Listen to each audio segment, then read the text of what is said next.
Assalamualaikum warahmatullahi wabarakatuh. Nama saya Sultan Rafi Visnutama kelas 11-2. Kali ini saya akan menyampaikan khutbah yang bertema mempersiapkan bekal sebelum kematian. Nah, ada di dalam Al-Qur'an surat Ali Imran ayat 102, yang artinya hai orang-orang yang beriman, bertakwalah kepada Allah sebenar-benarnya takwa kepadanya, dan janganlah sesekali kamu mati melainkan dalam keadaan beragama Islam. Nah, setiap yang bernyawa pasti akan merasakan kematian.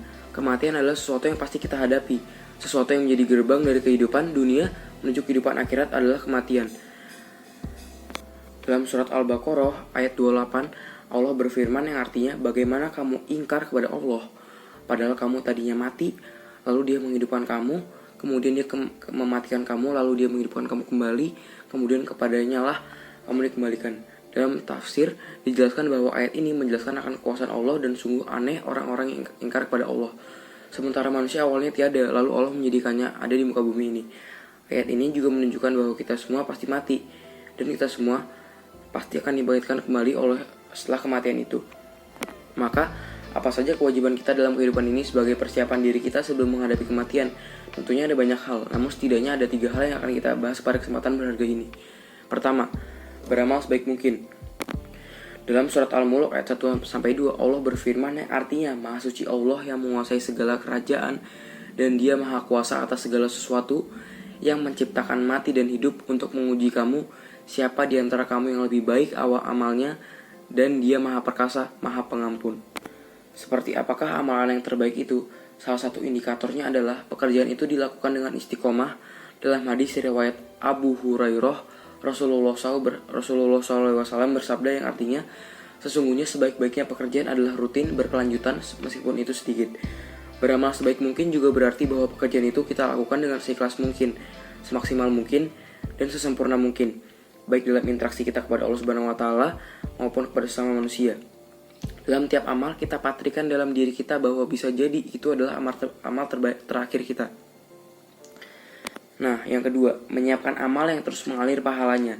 Di antara yang dapat kita persiapkan adalah dengan memperbanyak amal jariah, ilmu yang bermanfaat, serta mendidik anak kita menjadi anak yang soleh, yang dapat mendoakan kita kelak. Sebagaimana hadis Rasulullah SAW yang artinya jika manusia mati, maka terputuslah amalnya kecuali 3 perkara. Sedekah jariah, ilmu yang diambil manfaatnya, dan anak soleh yang mendoakan orang tuanya. Hadis riwayat Muslim.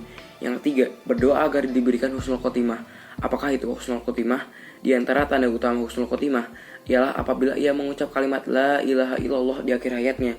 Dalam sebuah hadis sahih yang diriwayatkan oleh Abu Dawud, Rasulullah SAW, barang siapa yang akhir perkataannya adalah la ilaha illallah, maka dia akan masuk surga. Indikator lainnya dari seorang yang husnul khotimah apabila ia mengerjakan pekerjaan baik di akhir hidupnya.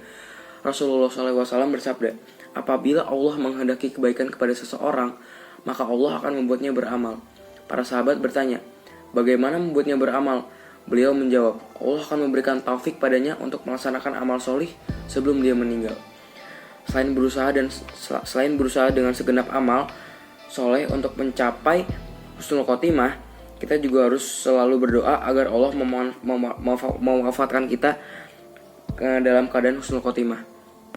Semoga kita menjadi hamba Allah yang berhasil dalam mempersiapkan kehidupan kita, yang mampu meningkatkan keimanan dan ketakwaan kita kepada Allah Subhanahu wa Ta'ala, dan Allah menjadikan kita sebagai orang-orang yang wafat dalam keadaan husnul khotimah. Dari sekarang kita harus mempersiapkan bekal sebelum kita kematian, tidak malah kita berjudi, main cewek, apalagi tadi mabuk-mabukan. Ya guys ya, jangan kayak gitu ya, biar kalian gak masuk neraka. Kurang lebihnya mohon maaf. Assalamualaikum warahmatullahi wabarakatuh.